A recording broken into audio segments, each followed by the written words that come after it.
Hey guys, I'm Elizabeth Engel, and today I'll be discussing Chapter 10, Marriage and the Family.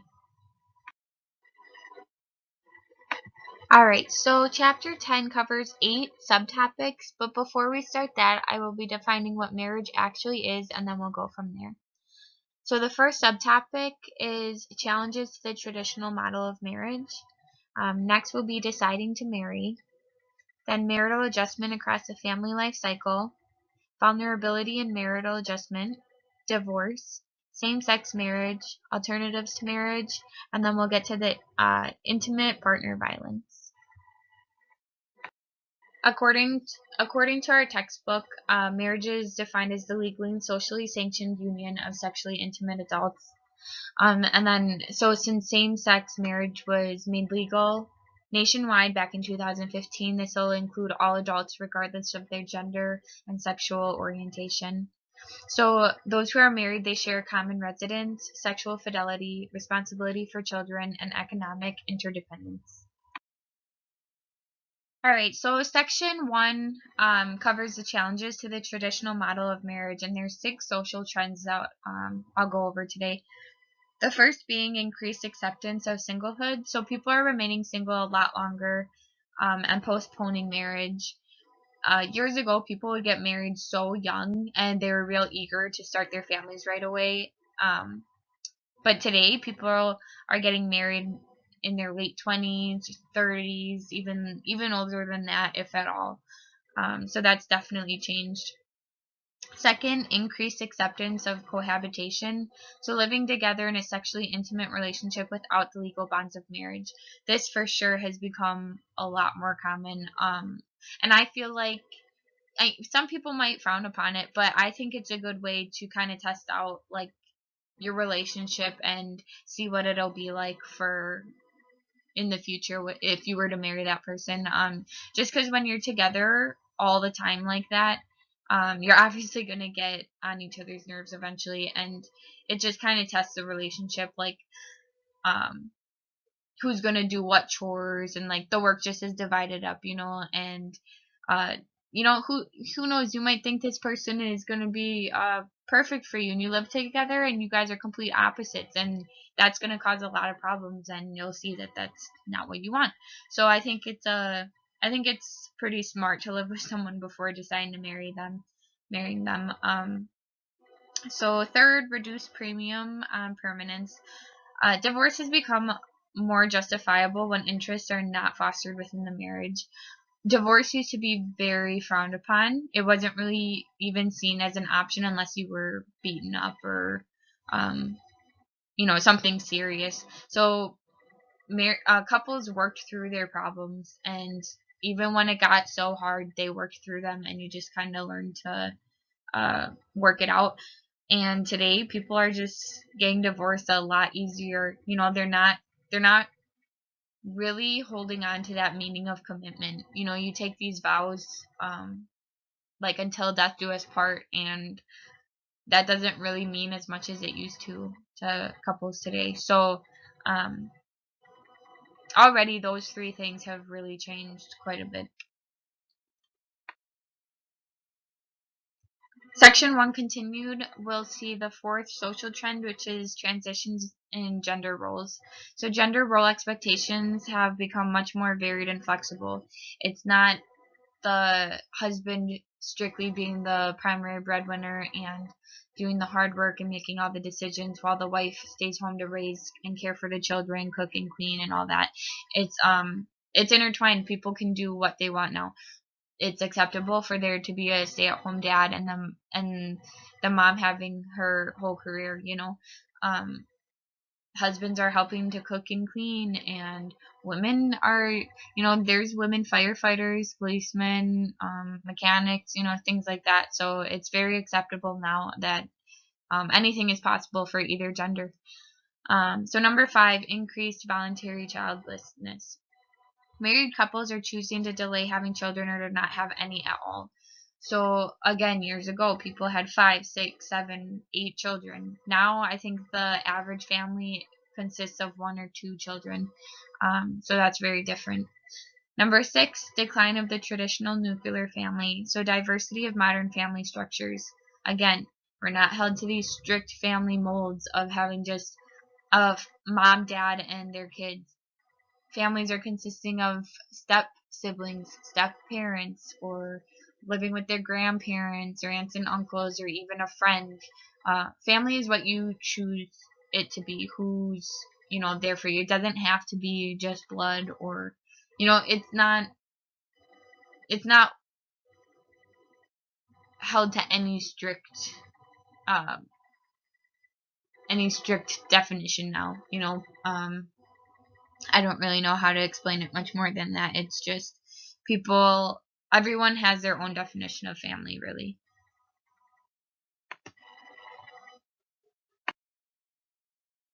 So in section 2, we're looking at deciding to marry, and I just want to point out that so there's arranged marriage, and that's when a bride and a groom are selected by typically their parents or other family members. So it's not falling in love with someone, it's more of who's going to make the best partner, who do they feel is going to make the best husband or wife for you. So then we have selecting your own mate, and that's a gradual process beginning with dating and with the end goal of marriage. So, you'll go on a couple dates to decide if you like someone, and then you'll become exclusive and you're in a committed relationship. And this usually lasts for a couple years before people decide to get engaged and married, but, that varies also.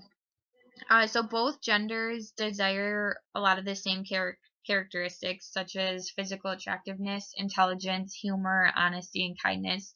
Although women tend to value socioeconomic status, intelligence, and ambition more, and then men desire, they focus on physical attractiveness and youthfulness a lot more than women. So those are some of the uh, differences between them. But otherwise, so predictors of marital success, so family background, age, personality, premarital communication, and stressful events.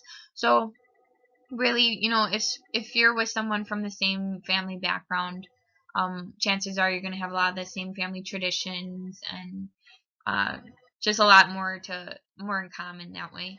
Obviously, with your age, it's more common. Most partners are with someone around their own age within a couple of years. It's just, I don't know, you're at the same point, I guess, in your lives, so you have that in common.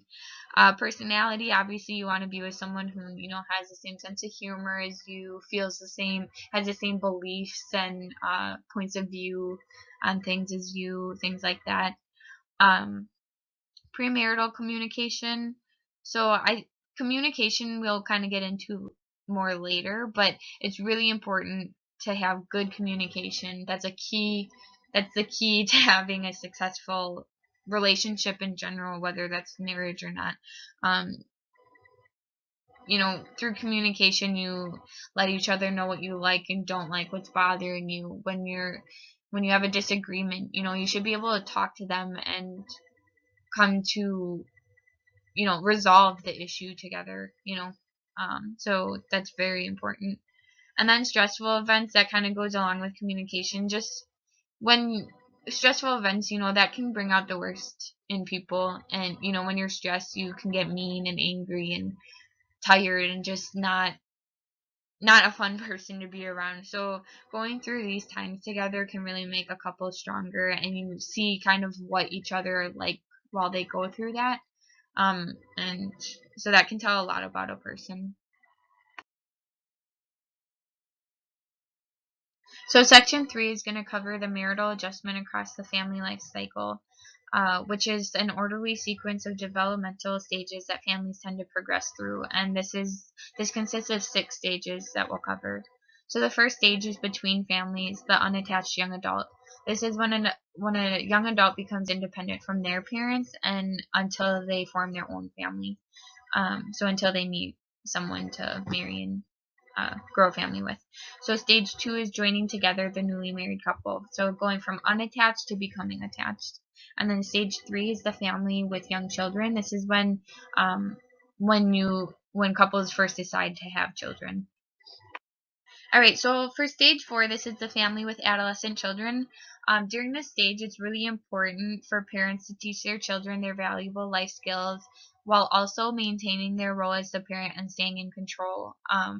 But then also let their children know, like, teach them to be open with communication and that you're there to be supportive and that they can come to you.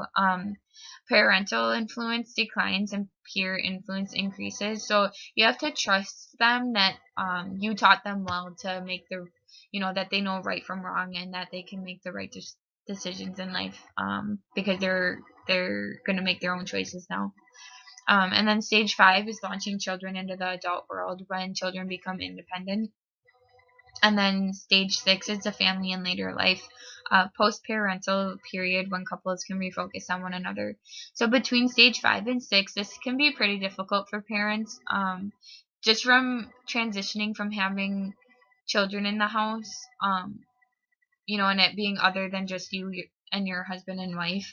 Um, I remember my mom telling me I was the last of 4 children to move out, and she had a pretty hard time after that because she was so used to having someone in the house with her all the time. And so when all us kids were out and my dad was at work, she had to learn to find things to do during her own time. She didn't have, the responsibility of others. And I don't know, it can get probably pretty lonely when you go from a house full to 1 or 2, and then this is also the time where like you and your significant other have to relearn to spend all that quality time together again, and it's just the two of you, so that can be pretty difficult. All right, so in section 4, this covers vulnerability and marital adjustment. When looking at gaps in role expectations, if you and your spouse or partner are disagreeing on what each other's roles are, this is going to negatively affect your relationship and cause conflict. Traditional roles versus today's, we already discussed that. Like, no gender is held to these stereotypical roles anymore. It doesn't matter if the husband is a stay-at-home dad or is a nurse or whatever, and women can have their own careers, things like that. It just doesn't matter anymore. It's pretty well balanced now. Work and career issues. So job satisfaction and involvement can affect marital satisfaction and their children's development. So if you're not satisfied with your career or what you do for work, chances are that's going to affect how you are and your relationship at home. Like if you're unhappy, then like obviously that's going to negatively affect your relationship. And then involvement with your job. So if you're working all the time and you're not really, that's taking away from your time at home, that's not only going to affect you and your spouse, but also your children's development and your relationship with them. If, for example, my mom was a stay-at-home mom and my dad worked all the time, and although I am close with my dad, like my mom was the one that was always there. She's the one that we counted on if we needed her, just because she was home.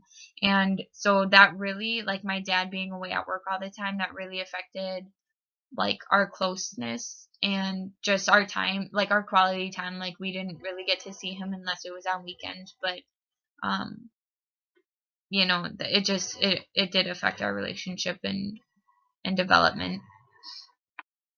Section 4 continued, we're looking at financial difficulties, which can cause stress in a marriage and is a top concern.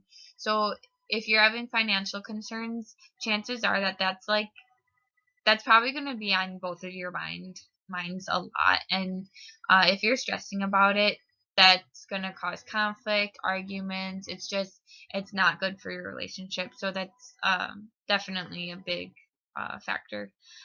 Inadequate communication. So effective communication is crucial in any relationship. So it determines how a conflict is handled, among other things.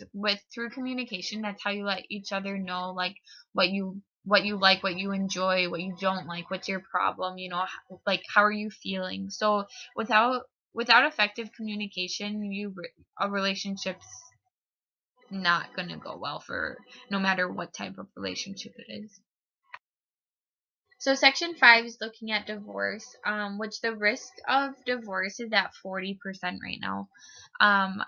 There's higher rates among African Americans, low income couples, less educated, young married couples, cohabitated couples, and those whose parents are divorced. Obviously, each of these have their own reasons. We already kind of discussed the low income thing. If you're stressing about financial things, then that's going to cause more arguments and conflict and just added stress, uh, which negatively impacts a relationship. Young married couples, so the younger you get married, obviously the more chance it is that you're going to get divorced, just because there's so much that happens, and I don't know, just that's a long time to be married, so anything can really happen. It's just it just increases the risk factors for things.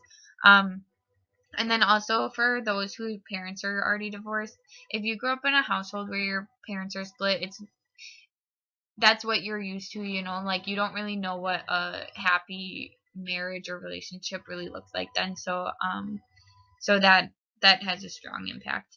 And then loss of sacredness within marriage. So again, we kind of talked about this too, that marriage used to be like such a commitment, and people held true to their vows about until death do us part. But now people get divorced so much more common than they did. Divorce used to be frowned upon; it was not acceptable one time. Um, so now the fact that like divorce is so easily turned to, it's just the sacredness of marriage is lost. And then deciding on divorce, it's a process. It's not like you wake up one day and decide you're unhappy, want a divorce. It's usually after a lot of struggles and conflict and trying to make it work and things like that. And then those who are divorced are often less happy. No one wants to become divorced. You don't think it's gonna happen. So when you're going from being in a partnership and then all of a sudden you're on your own again, you're probably going to be alone. You might have financial difficulties, things like that. And then adjusting to divorce. So it's a major disruption and has negative impacts on the entire family, especially if you can't be civil with one another. That's going to cause drama and conflict within the family and with the kids and things like that. So it's just not a good situation for anyone. It's not enjoyable. There's a lot of things that can come with that. So for Section 5 continued, we're looking at the effects of divorce on children, and this is pretty self-explanatory. The only thing I'm going to touch on is the factors that moderate impact of divorce, so age, coping resources, and adjustment prior to the divorce. These are really important to determine how someone will turn out after experiencing their parents' divorce. If you're old enough to understand what's going on, chances are you're going to have a hard time with it. So you should have good coping resources. You should have someone to talk to, and really it should be your parents. They should be willing to be open about it and be there for you and answer questions, things like that. It'll really help. And then remarriage and step families. So there's higher divorce rates for second than first marriages, and then instability in parenting. So if you're a step parent, there's a fine line. It could be hard to make it clear your role as their parent, but then also be their friend, because kids are probably going to feel like, oh, you're not my real mom, you're not my real dad. So it's kind of hard to make each of those roles clear. um, so that's just something that can affect step families and comes with remarriage. Alright, so for Section 6, same-sex marriage, there's really not much research done yet just because of the recent legalization of same-sex marriage. But we predict that same-sex marriage is extremely similar as heterosexual marriages, and they go through the same things as we already discussed this far. All right, so same-sex families, 19% of them are having children, and then 84% of those are having their own biological children. Children from same-sex families report stigmatization from having a gay or lesbian parent. And then the quality of child-parent interactions is found to be more important to a child's development than parental sexual orientation. So next we have alternatives to marriage, and we pretty much went over this, so I'm not going to talk much about it. But there's cohabitation and remaining single. Again, with cohabitation, this allows couples to experiment at marriage-like responsibilities and reduce unrealistic expectations. It also allows greater relationship commitment and satisfaction. And then remaining single, there's if you choose to be single, it's likely that you have higher self-fulfillment and independence. But if you're not choosing to be single, it's coming from divorce or being widowed. You're probably going to be less happy just because it wasn't by your choice. Alright, so the last thing I'm going to talk about today is intimate partner violence, which is aggression towards those who are in close relationship to the aggressor. It can be in the form of physical, psychological, or sexual abuse. Such as battering. So those who are victims of this have higher risks for depression, feeling helplessness, alcohol and drug abuse, PTSD, a higher risk for suicide, and stress-induced physical illness. Alright, so the last thing today we're going to discuss date rape, and this refers to the forced and unwanted intercourse in the context of dating. So a key factor is consent. If you don't have consent, then you're being violated. Most rape victims are raped by someone they know, and then it's very common to happen on college campuses. So after date rape, the effects are a variety of emotional reactions such as fear, anger, anxiety, self-blame, guilt, PTSD, depression, and increased risk for suicide. And then contributing factors for how IPV might happen is through alcohol, date rape, drugs, and then gender differences. There's a lot of double standards. Like men are often like praised for the more women that they sleep with and things like that, whereas women they're seen as like sluts or whores or easy and things like that. So for guys, like that could be their motivation to date rape or um, violate a woman without her consent. So that's all I have for today. I hope you guys enjoyed my presentation and that you learned a lot from it.